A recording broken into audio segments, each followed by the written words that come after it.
नमस्कार। India debate में आप सबका स्वागत है। मैं हूं आशुतोष पाठक। मित्रों, जिस दिन का हमारे एसएसआर वॉरियर और दिशा के लिए लड़ाई लड़ने वाले सबको इंतजार था, वो दिन आ गया है। और वो दिन है 3 अगस्त का। 3 अगस्त को 3 PM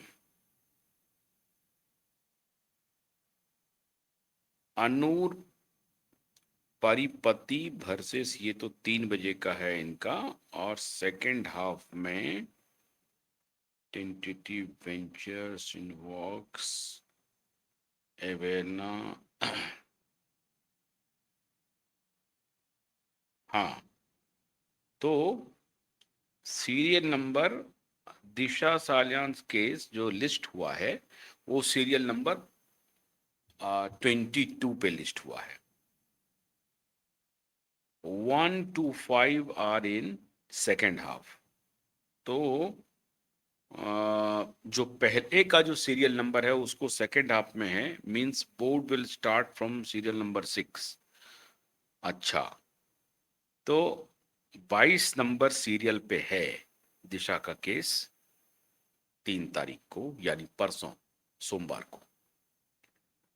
और ये तारीख क्यों महत्वपूर्ण है और क्यों मैं आज शनिवार को ये विशेष शो कर रहा हूं। सोमवार को तो करूंगा ही, सोमवार को तो बताऊंगा ही, लेकिन आज शनिवार को इसमें क्या खास है ये मैं बताऊंगा।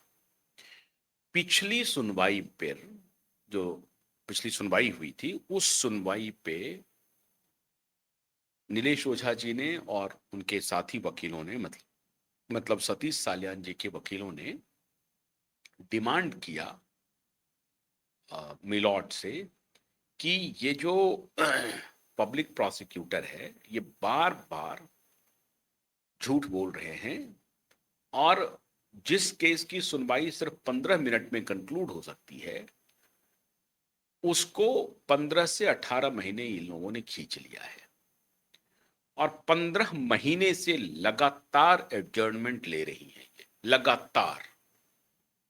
और कोर्ट भी, अदालत भी एडजर्नमेंट देती रही है, मतलब इनकी बात को मानती रही है। Alok Aradhe, chief justice Mumbai high court, chief justice Shriman Chandrashekhar, ये दोनों एलिवेट होकर के सुप्रीम कोर्ट आ चुके हैं। देवेंद्र उपाध्याय ट्रांसफर होकर के दिल्ली हाई कोर्ट के चीफ जस्टिस बन चुके हैं। सारंग कोतवाल के बेंच में गया, उनका ट्रांसफर होकर के वो गोवा गए, गोवा से वापस मुंबई आ चुके हैं।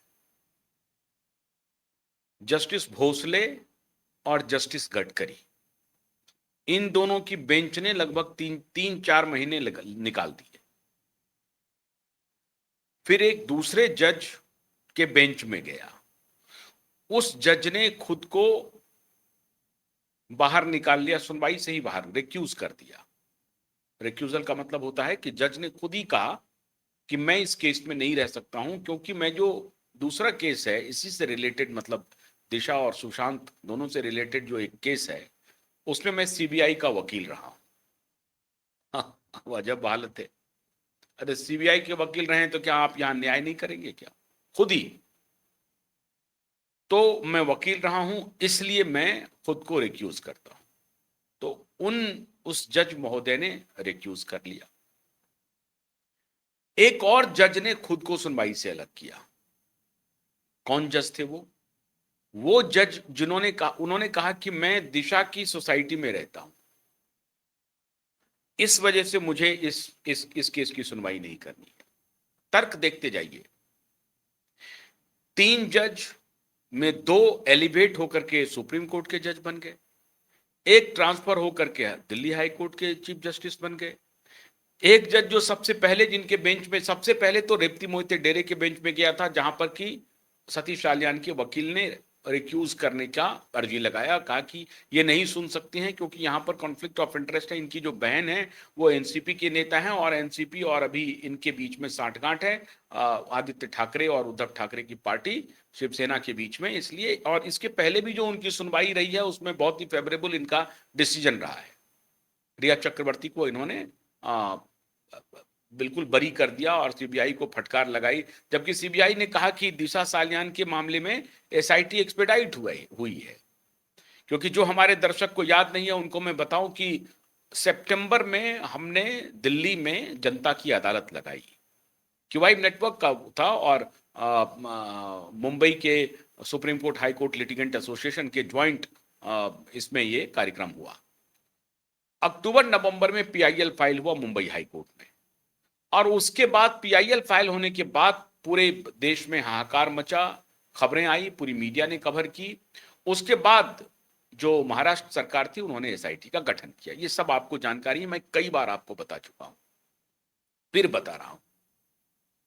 उसके बाद जब ये सुनवाई हुई तो ये कोर्ट, इसकी सुनवाई चली गई थी उनके पास, रेवती मोहिते डेरे के पास। रेवती मोहिते डेरे पर उन्होंने कहा कि नहीं ये पीआईएल तो वो तो डिसमिस कर देंगे, वो डिसमिसल ही होता उस पीआईएल का, वहां रिक्यूजल हुआ। उसके बाद जब सतीश साल्यान लेकर के गए तो वो भी रेवती मोहिते डेरे के बेंच में लग गया। वहां भी इन्होंने कहा कि भाई हम इनके केस में नहीं जा सकते हैं, हम इनकी अदालत में हम सुनवाई नहीं चाहते। वहां से पहला रिक्यूजल था जो सतीश साल्यान की तरफ से था। लेकिन उसके बाद लगातार ये जो ट्रांसफर, रिक्यूज करना, इस केस में अद्भुत स्थिति बन रही है। 3 चीफ जस्टिस ट्रांसफर एलिवेशन हुआ, नहीं सुने केस को, और जो जजेज हैं वो टाइम पास करते रहे। सारंग कोतवाल ने पहले ही सुनवाई में ऑब्जर्वेशन दिया कि एफआईआर क्यों नहीं हुआ है, क्या परेशानी है, एफआईआर हो क्यों नहीं रही है, कोई जवाब नहीं आया। अब उसके बाद फिर दोबारा सारंग कोतवाल के बेंच में आया, फिर सारंग कोतवाल ने जैसे ही पूछा एडजर्नमेंट मांग लिया उनके वकील ने। और अब आखिरी दफा यह हुआ, सतीश साल्यान के वकील की डिमांड थी कि इसमें किसी महिला जज के बेंच में इस केस को ट्रांसफर किया जाए, क्योंकि वो फिर सिंपैथेटिकली इस केस को देखेंगी, संवेदनशील होकर के। तो एक महिला जज, जो 2 सदस्यीय बेंच है अभी, उसमें एक महिला जज भी हैं, उनके बेंच में ट्रांसफर कर दिया। तो लास्ट जो सुनवाई हुई, उस सुनवाई में भी एडजर्नमेंट मांग लिया पब्लिक प्रोसिक्यूटर ने। कहा कि पब्लिक, जो सीनियर पब्लिक प्रोसिक्यूटर है, उनकी तबीयत खराब हो गई, इसके पहले उनके मां को हार्ट अटैक आ गया, उसके पहले कोई और कारण, उसके पहले कोई और कारण, ये कारण कारण कारण कारण दिया जाता रहा और एडजर्नमेंट मिलता रहा।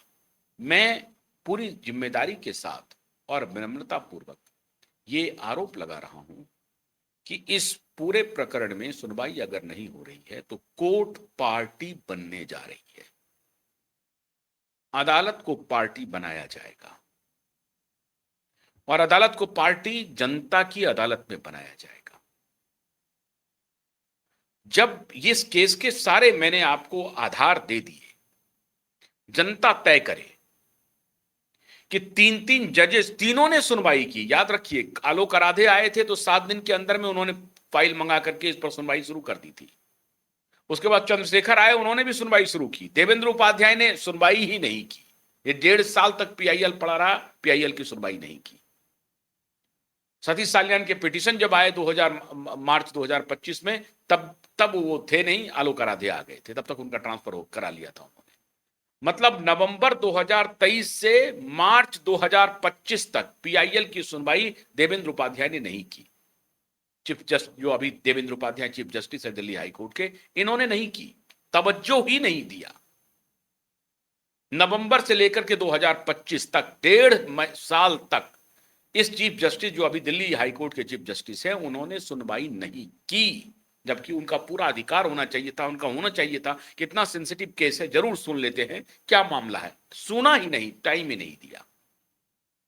और फिर उसके बाद जो दोनों चीफ जस्टिस आए, उन्होंने बस खाना पूर्ति की, 1-1 महीना निकाल करके, 2-2 महीना निकाल करके, और आ गए यहां पर सुप्रीम कोर्ट के जज बन गए। कोई बात नहीं है। अब मेरा, और उसके बाद 2 जज का रिक्यूजल हुआ, एक को अलग रिक्यूजल हुआ। अब मेरा यह गंभीर आरोप है विनम्रता पूर्वक इन साक्ष्यों के आधार पर, कि अगर यही तरीका अपनाया जाता रहा बार बार एडजर्नमेंट मांगा जाता रहा, तो फिर अदालत को पार्टी बनाना चाहिए या नहीं बनाना चाहिए। इस सवाल पर मैं चर्चा भी करूंगा कभी नीलेश जी के साथ।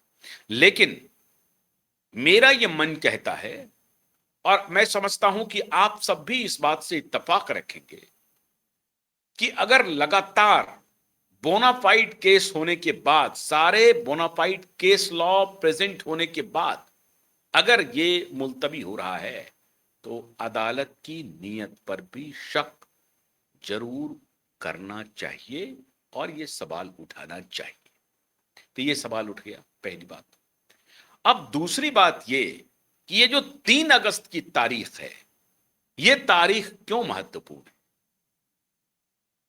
पहला जो महत्वपूर्ण कारण है कि पिछली सुनवाई में माननीय जस्टिस महोदया ने कहा कि ये तुम्हें आखिरी चांस दे रहे हैं, अब ये आखिरी है। इसके पहले भी हालांकि कुछ जजों ने कहा है कि देखिए ये लास्ट चांस है, लास्ट चांस है। लेकिन पिछली बार की सुनवाई में जज महोदया ने कहा कि ये आखिरी है, अब इसके आगे there would be no adjournment.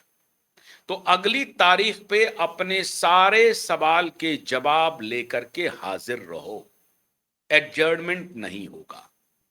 इसलिए 3 अगस्त की सुनवाई बेहद महत्वपूर्ण है। पहला कारण तो यह है, ठीक है। अब आइए दूसरा कारण। अभी तक बहुत सारे लोग पावर गैलरी में यह चर्चा कर रहे थे कि देखिए साहब, बाला साहब ठाकरे की वजह से उद्धव ठाकरे के बेटे के ऊपर कुछ भी नहीं होगा, और जब उद्धव ठाकरे के बेटे पर कुछ होगा ही नहीं तो यह केस आगे ही नहीं बढ़ेगा, क्योंकि इस केस में तो उसकी संलिप्तता की बात हो रही है। और देखिए, भारतीय जनता पार्टी के एमएलए जो मंत्री भी हैं, भारतीय जनता पार्टी के पूर्व कैबिनेट मिनिस्टर, उन्होंने और उनके बेटे एमएलए ने, मंत्री ने, दोनों ने डिजिटल प्रूफ हैंडओवर किया है जांच एजेंसी को। जो स्पेशल इन्वेस्टिगेटिव एजेंसी बनी, वो टीम बनी, उसमें उसको दिया, हैंडओवर किया है, अपना अपना स्टेटमेंट रिकॉर्ड करवाया है। उसके बाद भी बात आगे नहीं बढ़ रही है।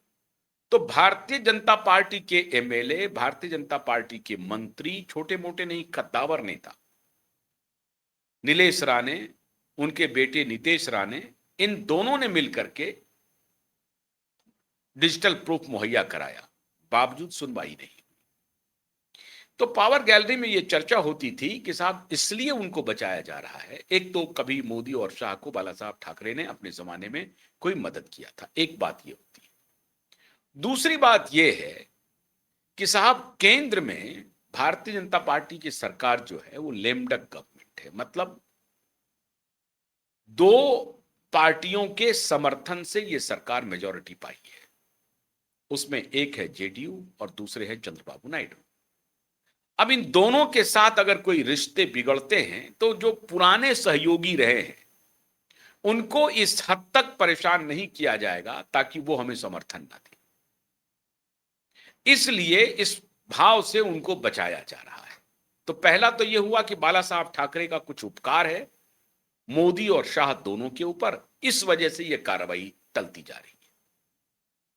और दूसरा कारण यह है कि भारतीय जनता पार्टी को अगर आवश्यकता पड़ेगी तो ये उनको बिना शर्त इस मुद्दे पर कि बेटे को जेल भेज देंगे, इस मुद्दे पर बिना शर्त उनसे समर्थन लिया जा सकता है।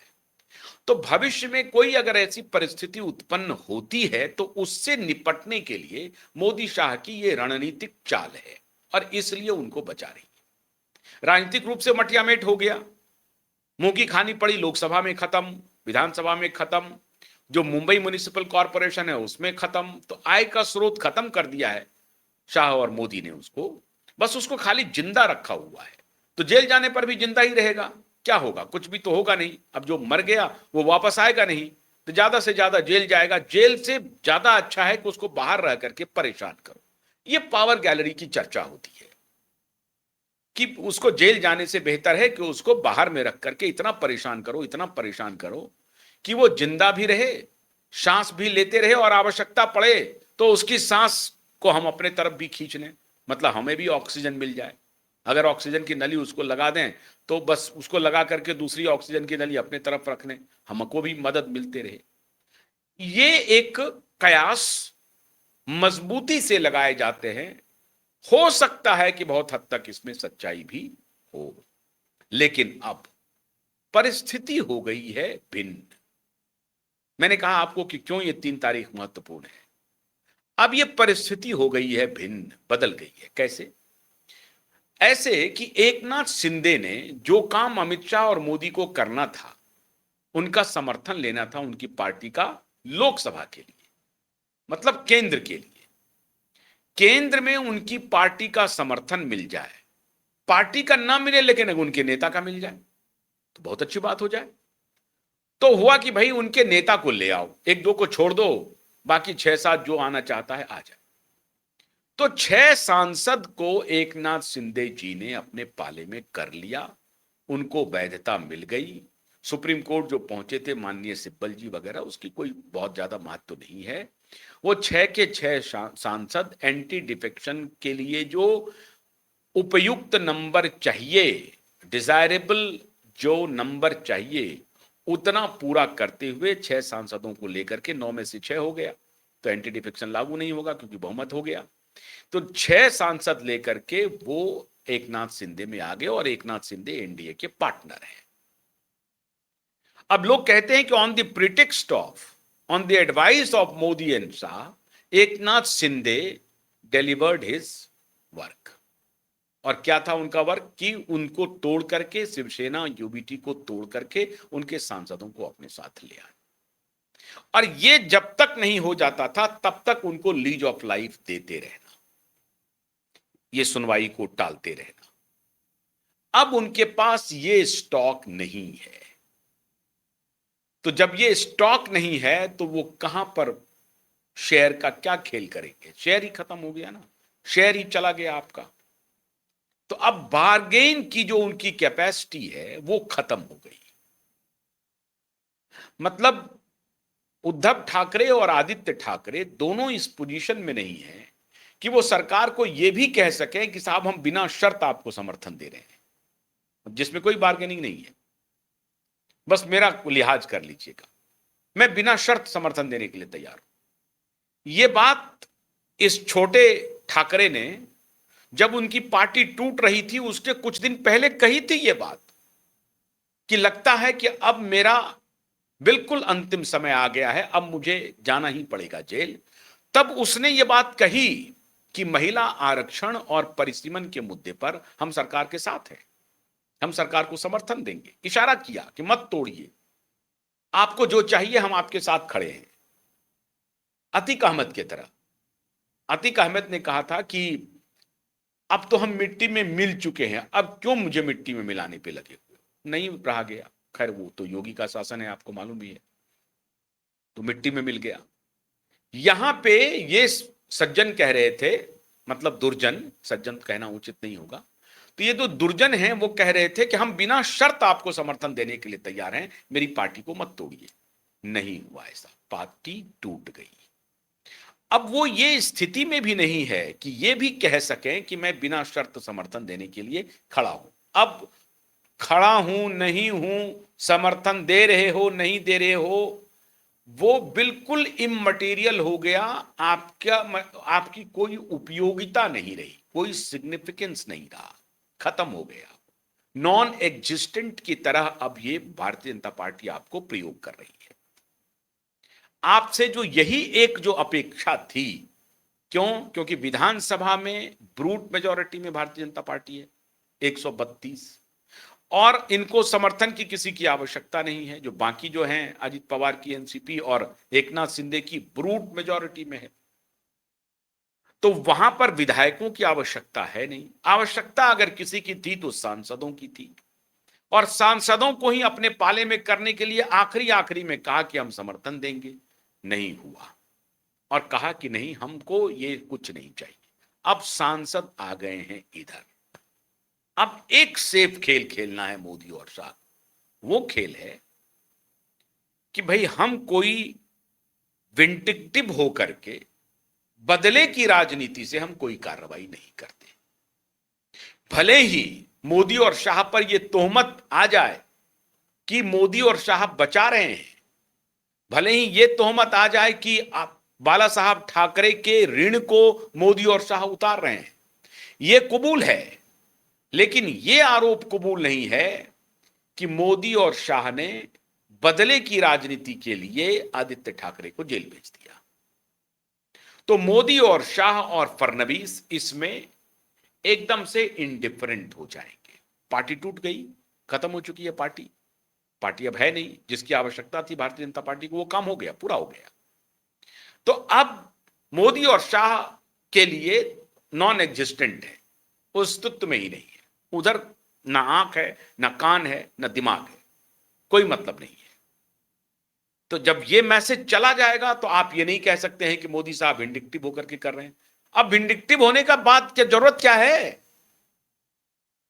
जब आपके पास सांसद होता तब आप कहते कि मुझे जेल में भेजा जा रहा है और इसके बदले में हमसे समर्थन मांगा जाएगा। अब वो स्थिति तो है नहीं, पार्टी आपकी खत्म हो चुकी है। तो ये आरोप आप मढ़ नहीं सकते हैं भारतीय जनता पार्टी के ऊपर कि राजनीतिक बदले की भावना से मेरे बेटे को और मुझे, मतलब या आदित्य ठाकरे अगर कह रहे हैं तो वो कहेंगे मुझे, और अगर उद्धव ठाकरे का बयान आएगा तो वो कहेंगे कि मेरे बेटे को जेल भेजा जा रहा है। तो राजनीतिक बदले की भावना तब होगी जब कोई राजनीतिक पॉलिटिकल स्टेक कोई आपका अस्तित्व में रहेगा। तो जब राजनीतिक स्टेक ही, राजनीतिक शेयर ही अस्तित्व में नहीं है, आप नॉन एग्जिस्टेंट हो चुके हैं, आपकी राजनीतिक जमीन खत्म हो चुकी है, तो फिर ये आरोप लगाने की स्थिति में आप नहीं होंगे कि ये बदले की राजनीति से बदले की राजनीति हो रही है और इसलिए हमारे बेटे को जेल भेजा जा रहा है, ये कहने की हालत में नहीं। ये 3 अगस्त के पहले, मतलब एक डेढ़ महीना पहले जो हुआ, ऐसी स्थिति नहीं थी जब आखिरी सुनवाई हुई थी। इसलिए अब जो सुनवाई होगी तो अदालत ने भी कह दिया है कि ये नो मोर एडजर्नमेंट, और पॉलिटिकल सिचुएशन भी ऐसा हो गया है जिसमें आदित्य ठाकरे और उद्धव ठाकरे अब कोई एक्यूजेशन करने की स्थिति में नहीं है, आरोप लगाने की हालत में नहीं है। बाकी दुनिया ने देख लिया और इसीलिए आखिरी बार उनको लगा कि डूबते को तिनके का सहारा, और वो सहारा था दीपके। और इसीलिए दीपके के बारे में ये कह रहे हैं कि वो विष्णु के अवतार है। मतलब कहीं से लगा कि भाई कोई तो मोदी और शाह को चुनौती दिया, कहीं तो मोदी और शाह झुका, तो ये विष्णु का अवतार आ गया है, ये शायद मेरे बेटे को बचा लेगा, मेरे पाप कृत्य को, मेरे बेटे ने जो पाप का कृत्य किया है, गंभीर आरोप है, उस आरोप से मेरे बेटे को बचा लेगा। ऐसा नहीं होने वाला है। ये विष्णु के अवतार अगर हो भी जाएं तो भी वराह अवतार होंगे और उन पापियों का जंघे पर लेकर के नाश करेंगे। अगर ये हैं तो ये ध्यान रख लीजिए, कोई विष्णु का अवतार उपतार नहीं है, एक नंबर का फ्रॉड गैंग का हिस्सा है। उसका जो फ्रॉड दूसरा साथी है यहां पर, उसका फ्रॉड, उसका जितना फ्रॉड किया था सब अभी सामने आ रहा है। 5-5 लाख रुपए किराए देकर के वो दिल्ली में रहता है, डिजाइनर कपड़े पहनता है और विदेशी फंड लेता है। यहां पर वो जातिवाद और इस्लामिक और कास्टिस्ट अलायंस लेकर के सड़क पर उतर करके देश में बलवा मचाना चाहता है। पूरी प्लानिंग एक्सपोज हो चुकी है, खुफिया एजेंसी के पास आ चुकी है। तो इनकी हैकड़ी तो अभी उतरने वाली है सारी डिटेलिंग होने के बाद, तो वो तो अलग होगा। तो वो कोई विष्णु का अवतार नहीं है, वो महिषासुर हो बन करके अब इनके माथे पर हाथ रखने वाला है। इसलिए ये गए थे, लेकिन सोचे थे कि शायद मोदी शाह को चुनौती दे रहा है, शायद मोदी शाह बैकफुट पर आ जाए और मेरी बात मान ले और हमको कोर्ट से फिर एडजर्नमेंट मिल जाए, फिर ये चलता रहे। ऐसा होने वाला नहीं है। मोदी और शाह इस नकली महिषासुर से, जिसको कि ये विष्णु का अवतार, विष्णु भगवान विष्णु का अपमान कर रहा है, भगवान विष्णु का अपमान कर रहा है बेसिकली। अभी राम रक्षा अभियान शुरू किया था, उसमें कुछ नहीं मिला, तो अब ये भगवान विष्णु के नाम पर भगवान विष्णु को ही अपमान करने में लगा हुआ है। ऐसा कुछ भी होने वाला नहीं है। और 3 अगस्त को अब ठीक से सुनवाई होगी, एफआईआर का आदेश आएगा। वस्तु स्थिति अब आपके सामने में है। इसलिए थोड़ा सा समय चलिए मोदी शाह को भी दे देते हैं। नहीं होगा तो फिर हम लोग तो सवाल उठाएंगे ही उठाएंगे। लेकिन उम्मीद की जानी चाहिए, जो राजनीतिक परिदृश्य अब आपके सामने है उससे ये उम्मीद की जानी चाहिए कि 3 अगस्त को अदालत न्याय जरूर करेगा, अदालत न्याय करेगी, अदालत को न्याय करना पड़ेगा। और अदालत इससे पीछे अगर हटी तो फिर अदालत भी आरोपों के घेरे में आएगी। इसलिए हमको उम्मीद है कि 3 अगस्त को निश्चित रूपेण एडजर्नमेंट नहीं होगा, सुनवाई होगी, फाइनल सुनवाई होगी, एफआईआर के आदेश आएंगे और बाप बेटे की नींद उड़ेगी। इंतजार कीजिए। बहुत बहुत शुक्रिया। नमस्कार।